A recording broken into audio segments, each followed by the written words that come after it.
Hello everyone, আসসালামু আলাইকুম। Welcome back to my channel Sumaiya Arthi's recipe. আজকে আপনাদের জন্য নিয়ে এসেছি হোটেল স্টাইলে চা বানানোর রেসিপি নিয়ে।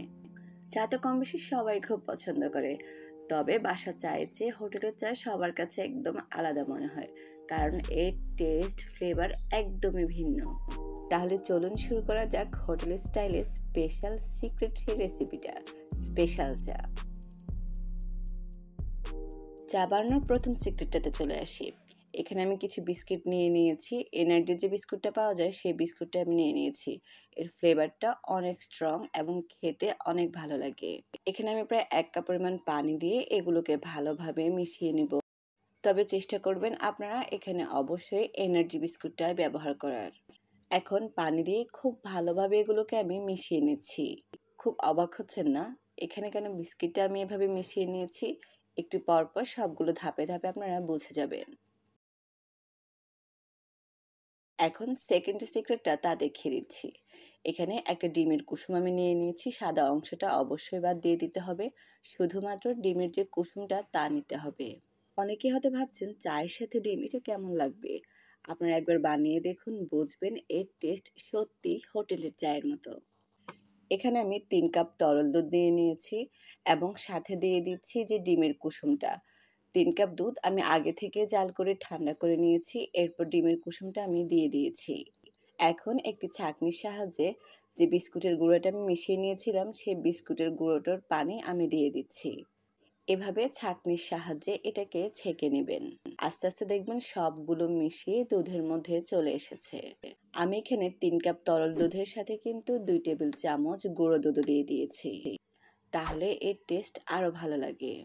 তবে অবশ্যই দুধটাকে ঠান্ডা করে কিন্তু এগুলো মিশিয়ে নিতে হবে। সবকিছু বিস্কুট দেখুন আমার খুব সুন্দরভাবে এখানে দিয়ে দেওয়া হয়ে যাচ্ছে এবং একটু বিস্কুটও কিন্তু রয়ে যাচ্ছে না। সম্পূর্ণ বিস্কুটের পানিটা দেওয়া হয়ে গিয়েছে। এখন আমি একটা চামচ দিয়ে এটাকে খুব ভালোভাবে মিশিয়ে নিচ্ছি। দুধ জাতীয় কোনো কিছু যখন আপনারা বানাতে যাবেন তখন কিন্তু এভাবে আপনারা স্টিলের কোনো চামচ না ব্যবহার করে মেলামাইনের অথবা কাঠের চামচ ব্যবহার করবেন। তাহলে দুধের যে স্বাদ, টেক্সচার সব বজায় থাকে। এখন এগুলোকে আমি খুব ভালোভাবে যখন মিশিয়ে নেওয়া হয়ে যাবে তখন আমি এগুলোকে চুলায় বসিয়ে দিব। চুলায় বসানোর পরও কিন্তু অনবরত এটাকে নেড়ে দিতে হবে, না হয় বিস্কুটের গোড়াটা নিচের দিক থেকে লেগে যাবে, সেজন্য এটাকে অনবরত নেড়ে দিতে হবে। আমি এখানে 3 কাপ চা বানাবো সেই হিসেবে সবগুলো পরিমাণ দিয়ে দিয়েছি। সবকিছু যখন খুব ভালোভাবে মিশে যাবে তখন আমি এর মধ্যে চিনি দিয়ে দিব। এখানে আমি 2 টেবিল চামচ চিনি দিয়ে দিয়েছি। আপনারা আপনাদের স্বাদ অনুযায়ী চিনিটা বাড়িয়ে কমিয়ে দিতে পারেন।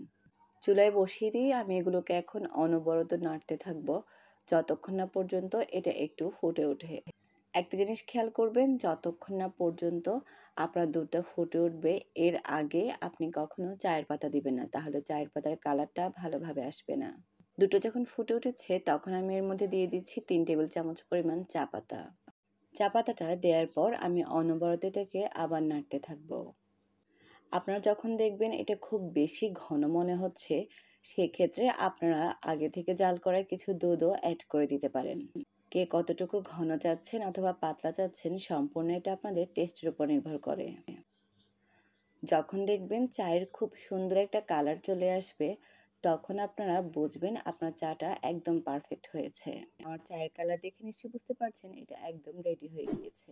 সকাল অথবা বিকেলে এরকম 1 কাপ গরম চা কার না ভালো লাগবে, তা যদি হয় হোটেল স্টাইলে একদম পারফেক্ট 1 কাপ চা। আশা করছি আজকের রেসিপিটা চা প্রেমীদের খুব ভালো লাগবে। যদি ভালো লেগে থাকে তাহলে প্লিজ আমার চ্যানেলটিকে সাবস্ক্রাইব করতে ভুলবেন না। রেসিপিটি আপনাদের কাছে কেমন লেগেছে তা অবশ্যই আমার কমেন্টস বক্সে জানাতে পারেন। আপনাদের সুন্দর সুন্দর কমেন্টসগুলো আমার কাজের অনুপ্রেরণা জাগায়। বাসায় অবশ্যই এই রেসিপিটা ট্রাই করে দেখবেন। রেসিপিটা ভালো লাগলে লাইক এবং শেয়ার করতে ভুলবেন না। দেখা হবে নতুন কোনো রেসিপি নিয়ে, সে পর্যন্ত সবাই ভালো থাকবেন। আল্লাহ হাফেজ।